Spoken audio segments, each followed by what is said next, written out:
성도 여러분 안녕하십니까? 윤상욱 목사입니다. 이번 한 주간 비가 많이 오는데 여러분 건강 조심하시고 환절기 또 영육간에 강건하시길 바랍니다.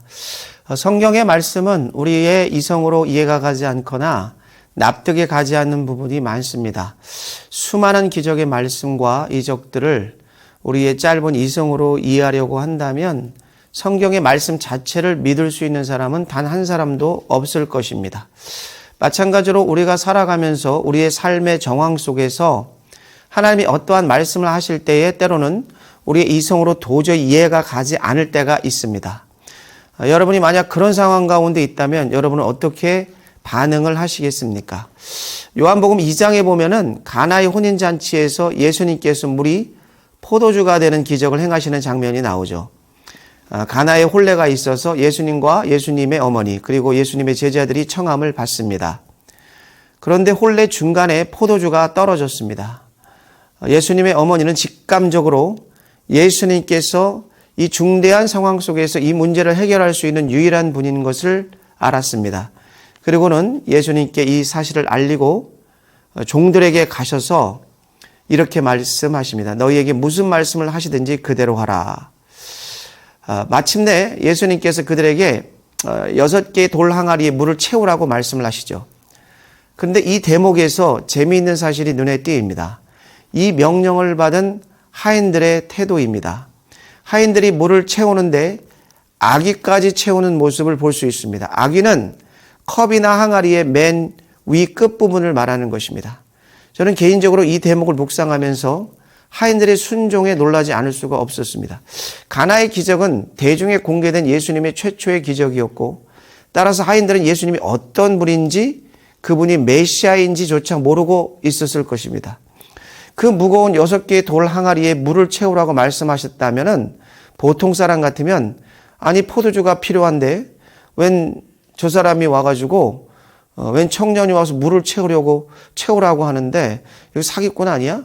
얘들아 뭘 그렇게 물을 채울 필요가 있냐? 조금만 채우자. 우리가 무슨 사람들에게 물 먹일 일 있냐?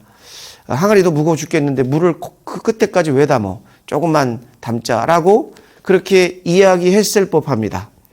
여러분 어떻게 생각하십니까? 도대체 물이 포도주가 될 것이라고 누가 상상이나 했을까요? 그런데 이 하인들은 물을 아귀까지 채웁니다. 이들에게는 도대체 어떤 믿음이 있었을까요?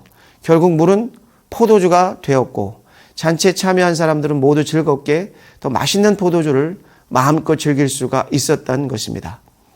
예수님께서 이 기적을 행하신 후에 성경은 이 사건의 결말을 다음과 같이 이야기하고 있습니다. 요한복음 2장 11절에 이렇게 말씀을 하십니다.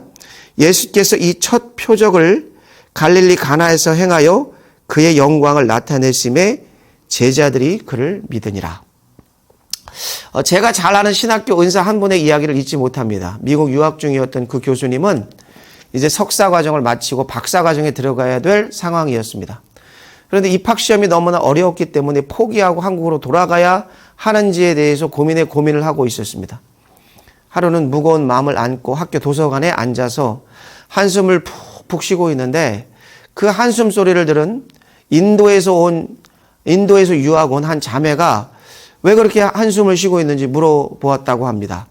그때 교수님은 내가 한국에서 유학을 와서 이제 석사를 마치고 박사 과정에 들어가야 하는데 박사 과정의 시험이 너무나 어려워서 그만 포기하고 돌아갈까 고민하면서 답답한 마음에 한숨이 나왔다라고 사정 이야기를 했다고 합니다.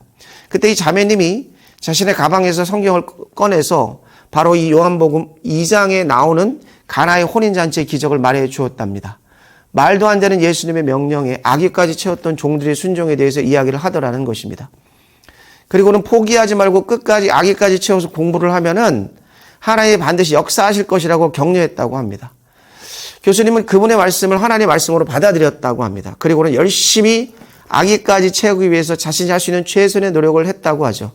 그리고는 시험 당일이 되어서 시험장에 들어가서 시험지를 받아본 교수님은 놀라지 않을 수가 없었다고 합니다. 특별히 자신이 집중적으로 공부한 부분에서 시험 문제가 나왔기 때문이었습니다. 시험을 치르면서 이 교수님은 야, 물이 포도주가 되네, 물이 포도주가 되네 라고 속으로 쾌재를 부르면서 시험을 치루었다고 합니다. 교수님은 결국에 그 어려운 시험을 훌륭히 치르고 당당히 합격해서 하나님께 영광을 돌렸다고 하죠. 여러분, 하나님의 기적은 우리의 최선을 통해서 오는 것입니다. 시험 공부를 전혀 하지 않은 아이가 기도만 열심히 하고 시험장에 들어갔다고 해서 그가 시험을 잘 볼 수는 없습니다. 왜냐하면 그 아이는 하나님 앞에서 해야 할 최선을 다하지 않았기 때문이죠. 때로는 우리가 인생을 살아가면서 어렵고 힘든 순간이 있을 수 있습니다. 포기하고 싶은 순간이 있을 수 있습니다. 그러나 아직 끝나지 않았습니다. 하나님은 우리가 최선을 다하고 계신지를 보고 계십니다. 우리가 주님 안에서 주어진 약속의 말씀을 붙잡고 최선을 다한다면 하나님은 반드시 우리에게 우리의 인생 속에 가장 좋은 것으로 부어주실 것입니다. 여러분, 여러분이 채워야 될 기적의 항아리에 얼마나 여러분의 믿음을 채우셨습니까? 지금 포기하지 마시기 바랍니다. 아기까지 말씀에 순종하여 채우십시오. 최선을 다한 순종으로 아기까지 채웠을 때 하나님의 기적은 반드시 일어날 줄 믿습니다. 이번 한 주간 살아가실 때 이런 하나님의 말씀에 도전을 받으시는 분들이 있다면 끝까지 주님 앞에 순종하여 놀라운 기적의 체험을 여러분들의 삶 가운데 이루시는 귀한 성일의 가족들 되시기를 주님의 이름으로 간절히 축복하고 축원합니다. 이번 한 주간도 여러분 승리하시기 바랍니다. 사랑합니다. 축복합니다.